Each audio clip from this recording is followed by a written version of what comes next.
அப்படின்னு சொன்னனால சரின்ட்டு அப்படியே நம்ம போயிட்டுருக்கோங்க. எங்கேயும் நிற்காம போயிட்டுருக்குறோம்.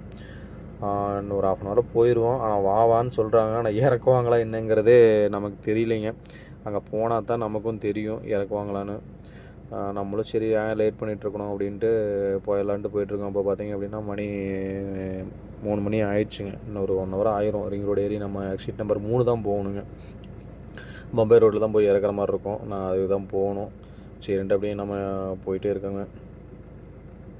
யார் நம்ம ஹைதராபாத்தில் இருந்தால் அப்படியே கமெண்ட் பண்ணி விடுங்க. இது என்ன இடங்கிறத அப்படியே கமெண்ட்டும் பண்ணி விடுங்க. நான் யார் ஹைதராபாத்தில் இருக்கிறீங்க தெரிஞ்சுக்கிறேங்க. அதே மாதிரி ஹைதராபாத்தில் ரிட்டன் ரோடு கம்மியாக இருக்குதுன்னு சொன்னாங்க. நீ என்ன கண்டிஷனில் லோட் ஆகுதுன்னு தெரில. உடனே லோட் ஆகிட்டால் பரவாயில்ல, பார்ப்போம். இப்போ பார்த்திங்கன்னா நம்ம கம்பெனி உள்ளே வந்துட்டோங்க. வந்து நம்ம வண்டி பாயிண்டில் போட்டோம். கொஞ்சம் இறக்குனாங்க. அப்புறம் மறுபடியும் பார்த்திங்கன்னா காலையில் இறக்கலான்னு சொல்லிவிட்டு எல்லாருமே கிளம்பிட்டாங்க.